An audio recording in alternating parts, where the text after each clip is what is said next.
I have always had a passion for working with children with special needs in my field of profession, being a speech pathologist, and knew that if and when the time ever came, that I definitely wanted to do an adoption, and I wanted to do a special needs adoption because it's something that I'm passionate about with work, and it's also something that I'm just passionate about in general, and therefore I also know that those are children that are more difficult to place when it comes to foster care, like the medically fragile kids and the special needs kids, because they are more demanding of time and energy.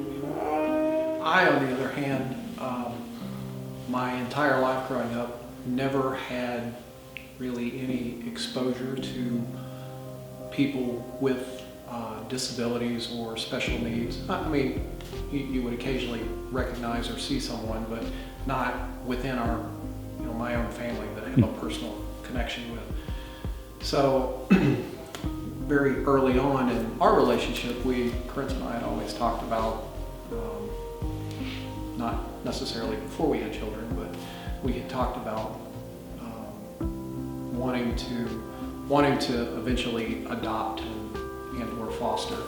And with her background and her passion for special needs, that just kind of worked its way into the conversation. I was the hard sell, but I remember a conversation that we had, and I struggled with it for weeks and weeks. I mean, she had made her decision. We were ready to move forward with, making that step into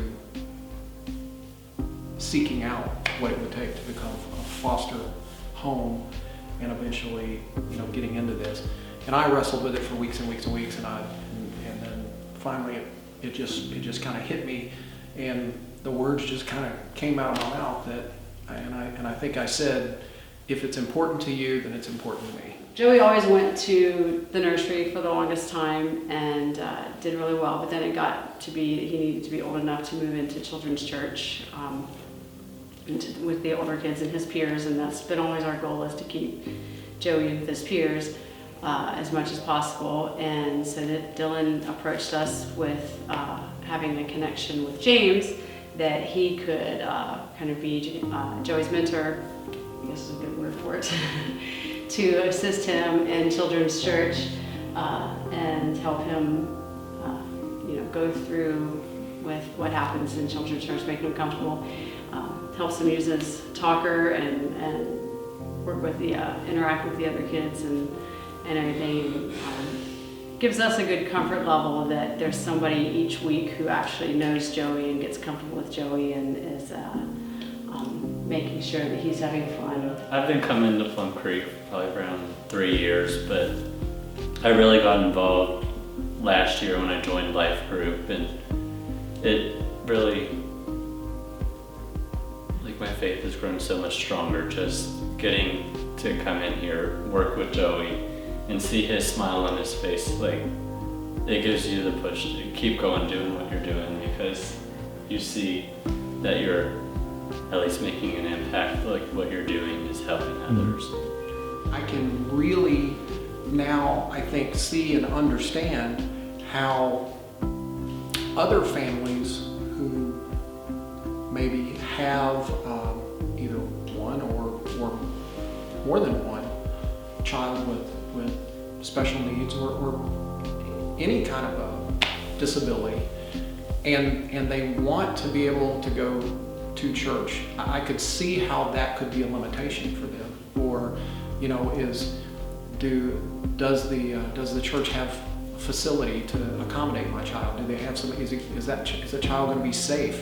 Is there someone going to, what if this happens? What if that happens? And maybe I'm sitting in service, but my mind's not there because I'm worried about, what's going on in the classroom where my child is. And so I mean, James is kind of the perfect example of that, how we drop him off. Joey is thrilled and excited to see James. James is thrilled and excited to see Joey. And we don't have to worry about, his care or is he having fun? Is he safe? Is he okay?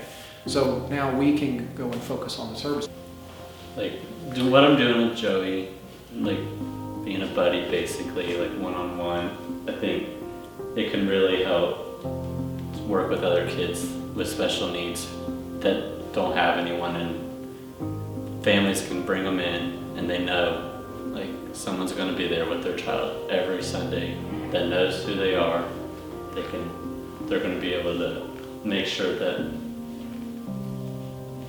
the other students that are in there with them are going to see their interactions. And I also think that's like a big point, is making sure that the other kids in the room are accepting of the kids. They know who they are. They're gonna include them in whatever it is that they're doing.